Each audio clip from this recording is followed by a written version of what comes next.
The dog should have looked terrifying. A black Doberman. Wet coat. Cropped ears.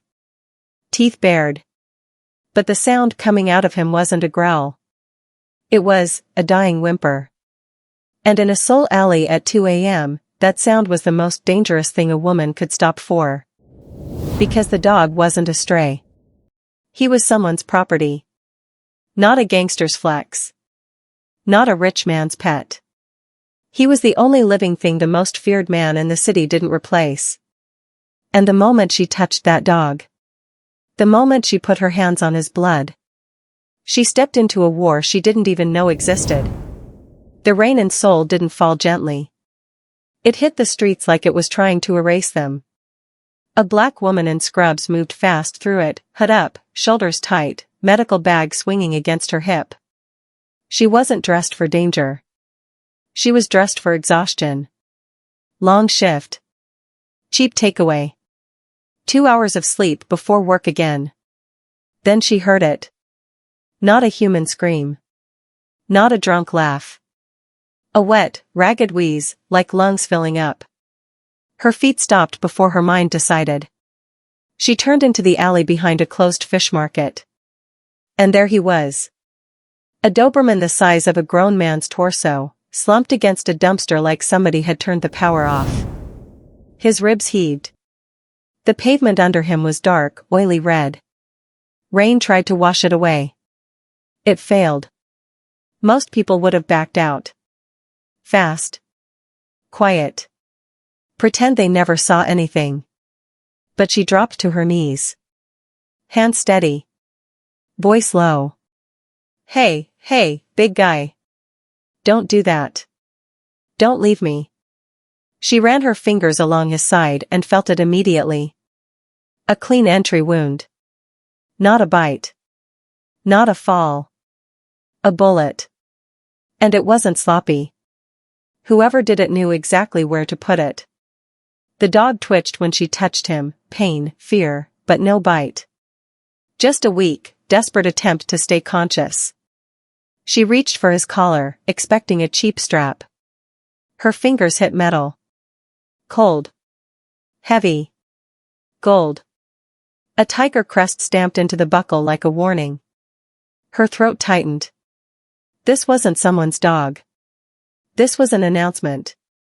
Her instinct screamed, leave. Her conscience answered, not like this. She slid her arms under the Doberman's chest. He was heavier than he looked, muscle, bone, survival. She gritted her teeth and lifted. The dog's head lolled against her shoulder. Warm blood soaked into her coat. She didn't run like a hero. She ran like someone who knew if she slowed down, a life would disappear in her arms. The emergency clinic lights flickered like they were tired too. She shoved through the door soaked to the skin, shouting for help. The staff froze when they saw what she dragged in. A Doberman. Bullet wound. Gold collar. People didn't ask questions out loud. They asked with their faces. Who did you steal that from? She didn't answer. She got to work. Gloves. Clippers. Gauze. Pressure. Clamp. The dog kept trying to lift his head like he refused to be helpless. Like he refused to die in front of her. Stay with me, she whispered. You're not allowed to check out. Not yet. 4 hours passed like one long heartbeat. She stitched muscle. Packed gauze. Flushed blood. When she finally stepped back, the Doberman was breathing, weakly, but breathing. Sedation kicked in. He went still. Not dead. Alive. Her shoulders sagged. Exhaustion hit her like a punch. She cleaned her hands until her skin burned, then walked out into dawn like nothing had happened. Like she hadn't just saved something that belonged to the darkest part of the city. She got home. Small place. Modest street. Quiet. The kind of quiet that makes you think you're safe. She boiled water for tea. Then the windows rattled. Not from thunder. From weight. From engines. One by one, black SUVs slid into her street like predators taking positions. Not messy. Not rushed. Perfectly timed. 12 vehicles. Same model. Same tint. Same message. You are surrounded. Her kettle screamed. She didn't move. She didn't breathe. She pulled the curtain back 1 inch. Men stepped out. Sharp suits. Earpieces. Gloves. They weren't looking around like tourists. They were sealing the area like a military unit. And then, he stepped out. Tall. Controlled. No hurry. A Korean man in a charcoal coat, neck inked with intricate black tattoos that crawled up toward his jawline. His hands, when he adjusted his cuff, were tattooed too. Not street scribbles. Art. The kind that says money, power, and time. His face didn't show anger. It showed certainty. Like he already knew the outcome. His eyes lifted. Straight to her window. It didn't feel like eye contact. It felt like being selected. Her body went cold. A slow knock hit her door. Heavy. Rhythmic. Not asking. Announcing. Then his voice, calm, deep, dangerously polite. Sasha Miller. Her stomach dropped. Because she never told anyone her name. I believe you have something of mine. Then, softer, almost conversational. Open the door. She didn't open it because she was brave. She opened it because she saw movement behind her house. Shadows. Men. Back exit covered. No escape. The door swung open. And the air changed. Expensive cologne. Cold rain. Authority. He didn't step in right away. He just looked at her like she was evidence. Then he spoke like he already owned the truth. You performed the surgery. Not a question. She swallowed. He's stable. He can't be moved yet. A man behind him started to step forward. The tattooed man lifted one hand, barely a motion. The soldier stopped instantly. That tiny gesture told her everything. This wasn't a group decision. This was one man's world. She tried to hold her ground. I don't know who shot him. His eyes didn't blink. Neither do I. He stepped inside. Her hallway felt smaller. He looked around her home, books, clutter, the tired life of someone who worked too much and earned too little.